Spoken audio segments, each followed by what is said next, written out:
नमस्कार जी दोस्तों, मैं सोशल रिएक्शन से हरीश यादव। आज मैं आप लोगों से ये चर्चा करना चाहूँगा, खास करके अपने नौजवानों के लिए। कहते हैं पढ़ लिख बन होशियार और समझ बढ़े तो बढ़े विचार। शिक्षा है अनमोल रतन, पढ़ने का तुम करो जतन। लेकिन अगर लोग ऐसा नहीं चाहते हैं तो बड़ा मुश्किल होगा। क्यों कि इसके पहले जब लोग हमारे शिक्षित नहीं थे, संगठित नहीं थे, कहने का मतलब ये था कि निपट गंवार थे, तो उस समय इतनी सारी कुरीतियाँ चल रही थी समाज में। उन कुरीतियों का इतना बड़ा बुरा असर था, समाज इतना जूझ रहा था, कुछ तबका इतना परेशान था, जिनमें से एक कुरीति के बारे में हम आपको बताएंगे। उस कुरीति को लोग कहते हैं देवदासी प्रथा। अब आप सोच सकते हैं कि देवदासी प्रथा कहाँ से शुरू हुई, कैसे हुई होगी। देवदासी का मेन अर्थ माना जाता है, उसका अर्थ होता है कि देवता की दासी, यानी देवता की पत्नी। तो कुछ समय पहले, मान के चलिए कि ये लगभग 7वीं शताब्दी से लेकर के 10वीं शताब्दी तक के बीच में ये प्रथाएं थी, प्रबल थी। उसी समय से शुरू हुई कि देवदासी प्रथा, यानी कहने का मतलब ये है कि कुंवारी लड़कियों को मंदिरों में दान कर देते थे। मंदिर में बाबा के द्वारा उनका विवाह जो है उस देवता के द्वारा करा दिया जाता था, और वो लड़की पुनः रह करके उसी मंदिर में मंदिर की सेवा करती थी, मंदिर की साफ सफाई करती थी, वहाँ नाच गाने करती थी, पांडा पुजारियों का मन बहलाती थी। उसके बाद क्या होता था, ये प्रथाएं बड़े ज़ोरों शोरों से थी, क्योंकि जो भी ज्ञानी महापुरुष लोग थे, पंडा पुजारी, ये लोग समाज को बरकलाते थे कि अगर आप कुंवारी लड़की को दान करेंगे पंडित मंदिर में, तो आपका पूरा परिवार सहित आप स्वर्गलोक को जाएंगे, आपको ये सारी सुविधाएं मिलेंगी। इसलिए लोग इससे प्रभावित होकर के कुंवारी लड़कियों को जो है मंदिर में दान कर देते थे। तब जाकर के देवदासी प्रथा वहाँ से शुरू हुई।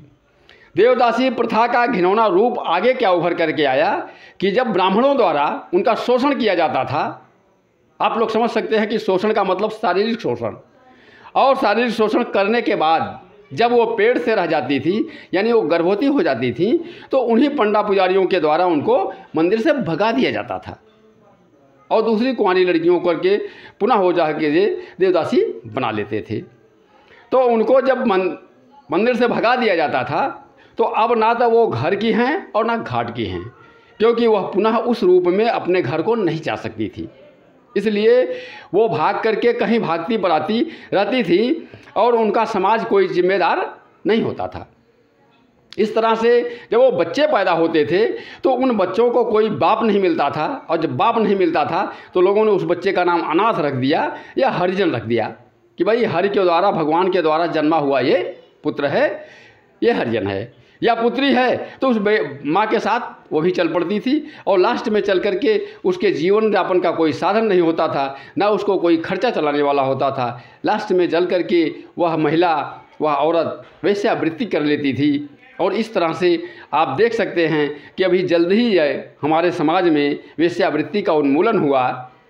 इसके पहले ऐसा कोई शहर नहीं था, ऐसा कोई क्षेत्र नहीं था जहाँ वेश्यावृत्ति नहीं होती थी।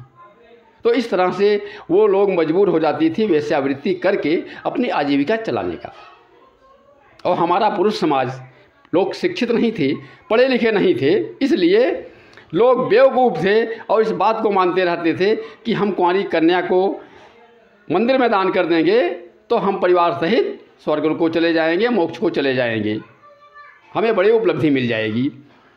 तो मेरे भाइयों, मैं आप लोगों से यह कहना चाहूँगा कि ज़्यादा से ज़्यादा शिक्षित बनिए। जब शिक्षित बनेंगे तब संगठित बनेंगे, और तब जाकर के अपना जीवन का स्तर ऊंचा कर पाएंगे। अन्यथा जहाँ पहले थे उससे भी नीचे चले जाएंगे, क्योंकि हमारे समाज में जो भी लोग पहले से जागरूक थे वो तब भी दबाते थे और अब भी दबाने का प्रयास कर रहे हैं। लगातार दबाने का प्रयास करते रहेंगे, चाहे वो राजनीतिक ढंग से हों, चाहे वो धार्मिक दृष्टिकोण से हों, चाहे वो जिस भी ढंग से होंगे, वो आपको दबाने का बराबर प्रयास करेंगे और कोई ना कोई जरिया ये बनाए रखेंगे, कोई न कोई पाखंड बना करके आपके ऊपर थोपते रहेंगे। आज इतने सारे पाखंड हैं जिस पाखंड को आप नहीं, कोई भी व्यक्ति तोड़ नहीं पा रहा है। तोड़ने का प्रयास लोग बहुत कर रहे हैं, बहुत सारे लोग मिल करके इस बात को समझाने का प्रयास कर रहे हैं, लेकिन हमारे समाज के ऊपर इसका कोई असर नहीं पड़ सकता, क्योंकि वह पाखंड जड़ कर गया है, हमारे दिलो दिमाग में बिल्कुल घर कर गया है। इस तरह से हम चाहेंगे कि हमारे समाज के लोग ज़्यादा से ज़्यादा लोग शिक्षित बने, संगठित बने, तब जाकर के अपना जीवन वो सफल बना पाएंगे, अन्यथा वो पशुवत ज़िंदगी जीते रहेंगे। इसलिए मंदिर मस्जिद की लड़ाई में ना जा कर के आप लोग स्कूल कॉलेज की तरफ रुख बनाइए, विद्या की तरफ रुख बनाइए। आप विद्या मंदिर में जाइए, तब जा कर के आपका उद्धार होगा, तब जा कर के आप सफल होंगे और अपने आप को कामयाब बना पाएंगे। दोस्तों, यह वीडियो अगर आपको पसंद आए तो चैनल को सब्सक्राइब करिए, वीडियो को शेयर करिए, लाइक करिए और कमेंट करना ना भूलें। जय हिंद।